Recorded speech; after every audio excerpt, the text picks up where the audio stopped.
Hello friends, আমি শুভ্রাস কিচেনে আপনাদের আরও একবার স্বাগত।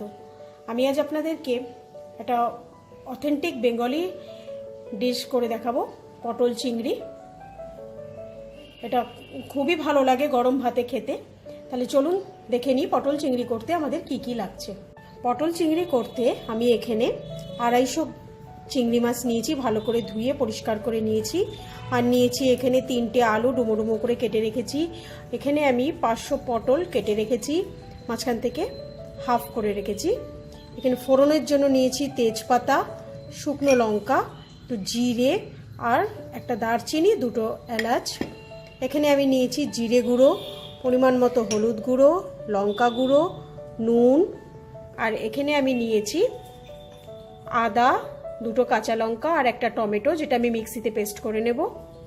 আর এখানে আমি 2টো পেঁয়াজ 4 টুকরো করে রেখেছি, একটু বড় বড় করে 4 টুকরো করে রেখেছি। তাহলে চলুন শুরু করি রান্নাটা।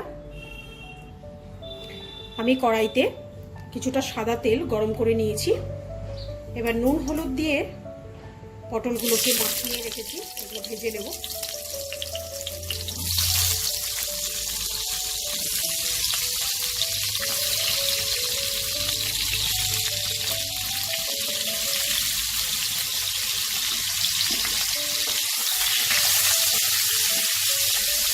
এগুলো আমি একটু লাল করে ভেজে তুলে নেব।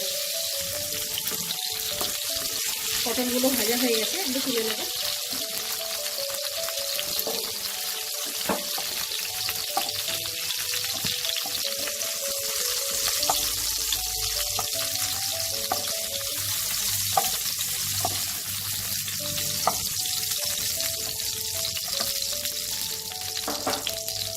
এবার এই তেলেই আমি আলুগুলোকে ভেজে নেব।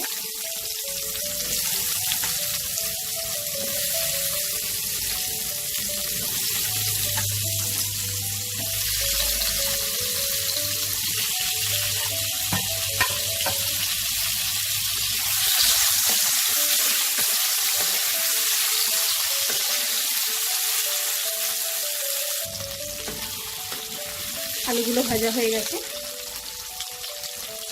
সেগুলো তুলে নেব।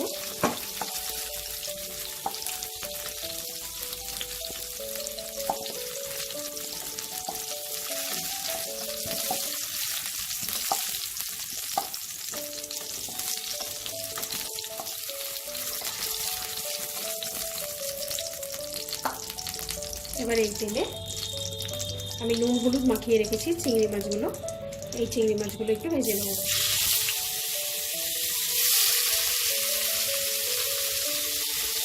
চিংড়ি মাছ খুব বেশি ভাজার দরকার নেই, এটা হালকা 2 মিনিট আমি একটু নাড়াচাড়া করে তুলে নেব।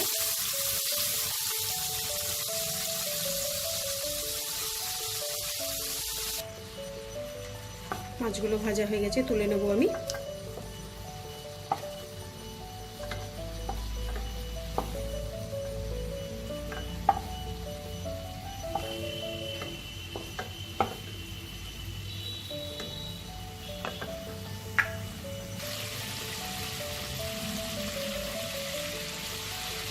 এবার 2টো তেজপাতা, 2টো শুকনো লঙ্কা,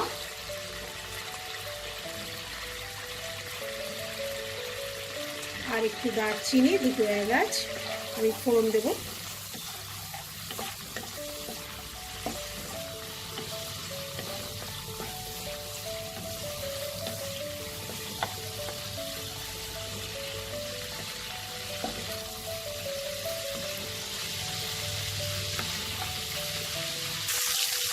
এবার এই তেলেই আমি একটু জিরে ফোড়ন দেবো। ফোড়নটা থেকে ভাজা ভাজা গন্ধ বেরোলে আমি মিক্সিতে পেস্ট করে রেখেছি আদা, কাঁচা লঙ্কা আর একটা টমেটো, সেই পেস্টটা দিয়ে দেবো।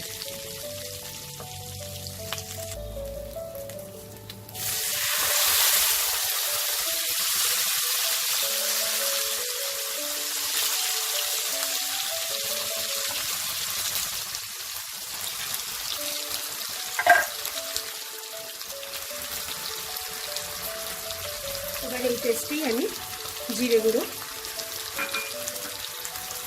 লঙ্কা গুঁড়ো, নুন আর কেটে রাখা পেঁয়াজটা দিয়ে দেবো।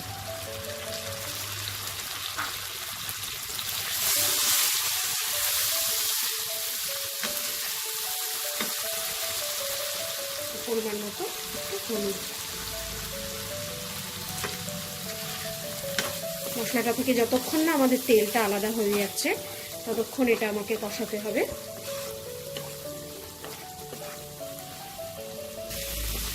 দেখুন মশলাটা আমার হাফ ডান হয়েছে।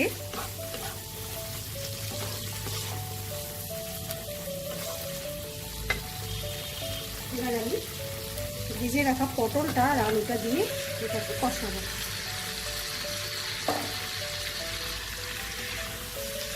ভালো করে এই পটলের সাথে আলুর সাথে মশলাটাকে আমি কষিয়ে নেব।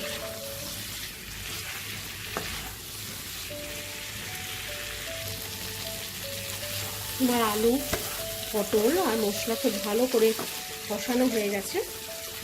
এবার আমি একটু জল দেব। মিক্সির বাটিটা ধুয়েই আমি জল দিয়ে দেবো।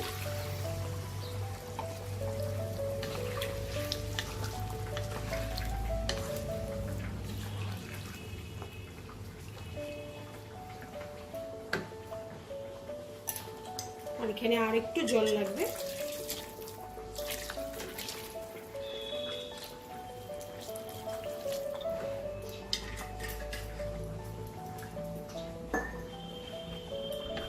এবার এই জলটা ফুটে গেলে আমি ঢেকে দেবো। দেখুন ঝোলটা ফুটে গেছে। এবার আমি এটাকে ঢেকে যতক্ষণ না আলু আর পটলটা সেদ্ধ হচ্ছে আমি এটাকে রান্না করব। 15 মিনিট পর আমি ঢাকাটাকে খুলে নেব। দেখে নেব আলুটা নরম হয়েছে কিনা। হ্যাঁ, আলুটা নরম হয়ে গেছে।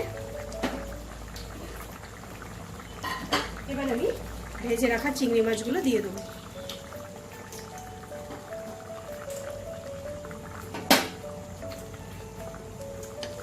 দিয়ে আরো 5 মিনিট এটাকে আমি রান্না করে নিয়ে